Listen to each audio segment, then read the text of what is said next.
BJP से कौन उम्मीदवार होगा? उम्मीदवार ही उतारना चाहिए, ये एक टेंटेटिव बनता है, लेकिन ये कायस्थ कौन होगा? इतिहास अपने आप को दोहराता है, ये बात अक्सर सच हो जाती है। अब देखिए, कई बार ऐसा होता है, बिहार में अब बाई इलेक्शंस है, लेकिन इस बार बीजेपी भी तैयारी में है। लेकिन एक बार ऐसा हुआ है, उत्तर प्रदेश की बात कर रहे हैं, जब योगी आदित्यनाथ की सीट खाली हुई और उस सीट पर बीजेपी ने जब बाई इलेक्शंस कराए, तो बीजेपी कहीं मुंह दिखाने लायक नहीं रही, बुरे तरीके से हार गई।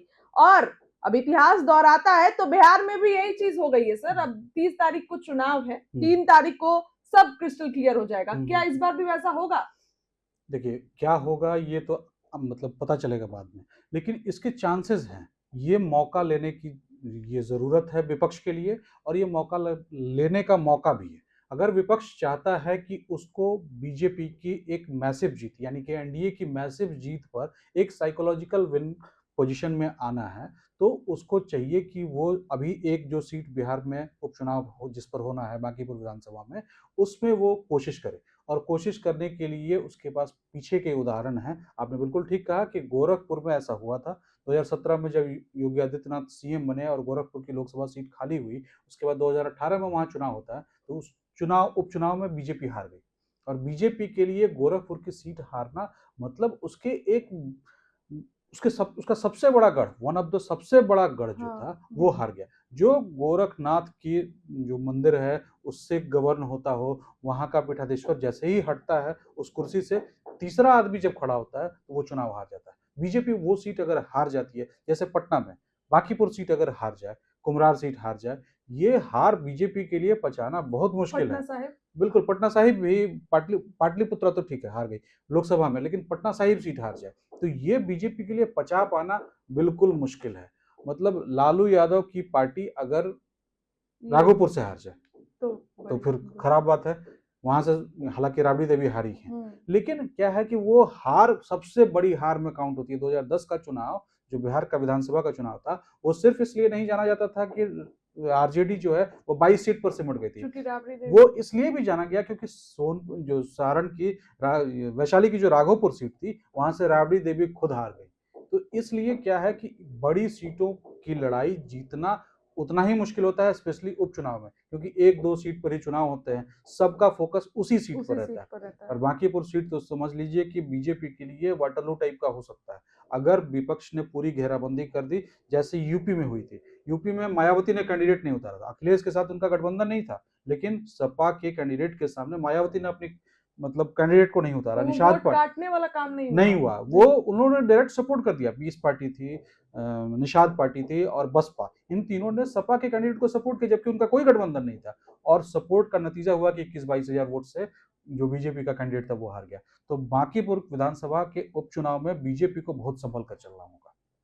और तो कैंडिडेट इस बार कौन-कौन से होंगे? अब देखिए, जैसे कि इस बार अगर प्रशांत किशोर और उस चर्चा है कि तेजस्वी यादव साथ आ जाते हैं, तो वही चीज हो जाएगा कि उम्मीदवार वो भी नहीं उतारेंगे, तो वोट काटने वाला काम नहीं होगा। देखिए, तेजस्वी यादव क्या करेंगे, ये तो बहुत बड़ा मतलब अभी कंफ्यूजन वाली स्थिति है कि इस सीट पर महागठबंधन क्या करेगा। एक तरफ मतलब तेजस्वी यादव अभी पार्टी का स्थापना दिवस मना रहे थे, फिर बाहर जा रहे हैं, और 10 दिन के लिए यूरोप, बीच में तेज प्रताप यादव ने अपना कैंडिडेट उतार दिया। तो उनसे फास्ट तो वो निकले। आपको भी वो काम करना था, अगर ये चुनाव लड़ना है तो आपको चुनाव लड़ने के तरीके से आना चाहिए था।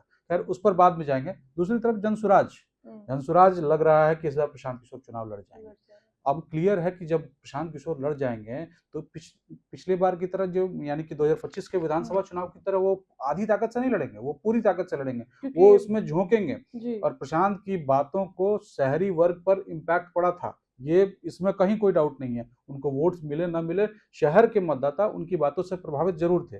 तो अगर बीजेपी का कोई ऐसा कैंडिडेट उतरता है जिसको कोई नहीं जानता है, जिसकी कोई अपनी पहचान नहीं है, तो बीजेपी के सिंबल के भरोसे ये उपचुनाव का निकाल पाना बहुत मुश्किल है। क्या होगा ये पता नहीं।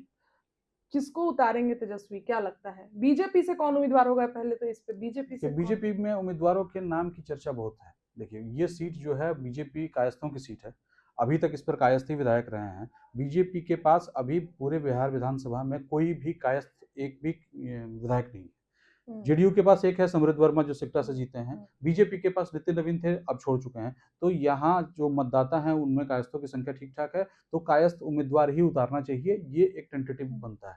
लेकिन ये कायस्थ कौन होगा? नितिन नवीन के किसी फैमिली मेंबर को उतारेंगे, या फिर नितिन नवीन के किसी मतलब सपोर्टर को उतार देंगे, या नितिन नवीन का जिस पर भरोसा होगा उसको नितिन नवीन अपनी सीट दे देंगे, या फिर रणबीर नंदन उतरेंगे। रणबीर नंदन एमएलसी रह चुके हैं, वे धार्मिक न्यास परिषद के अभी अध्यक्ष हैं, तो वो भी उतर सकते हैं क्योंकि वो भी इस सीट के बड़े दावेदार रहे हैं।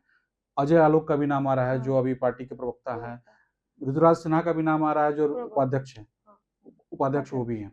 तो नाम बहुत सारे हैं, इसमें रणवीर नंदन का नाम आगे है, लेकिन किसको उतारेगी बीजेपी ये कहना अभी मुश्किल है। हालांकि अब मौका भी नहीं है, सिर्फ और सिर्फ 3 दिन का वक्त है जब इसके लिए नॉमिनेशन की प्रोसेस शुरू हो जाएगा। 30 जुलाई को वोटिंग है, लेकिन नॉमिनेशन का प्रोसेस 3 दिन में शुरू हो जाएगा। तो बीजेपी बहुत जल्दी फैसला कर देगी। वैसे अभी के टाइम में रणवीर नंदन को उतारना बीजेपी के लिए ठीक ठाक होगा, क्योंकि वो लोकल हैं, यहाँ काम करते आए हैं। धार्मिक न्यास परिषद जो है वो बीजेपी के एक मतलब लाइन को डिफाइन भी करती है, तो उसके अध्यक्ष को अगर उतारते हैं तो बीजेपी अपना एक मैसेज दे सकती है। जी चलिए देखिए, तो अब कौन उम्मीदवार होगा और क्या कुछ होगा वो तो रिजल्ट के दिन पता चलेगा। लेकिन अगर बीजेपी से ज्यादा इस बार विपक्ष तैयारी करता है तब बीजेपी के लिए टेंशन की बात हो सकती है। आपको क्या लगता है? अपनी राय कमेंट में रखिए। इस डिस्कशन के लिए इतना ही। बहुत बहुत धन्यवाद।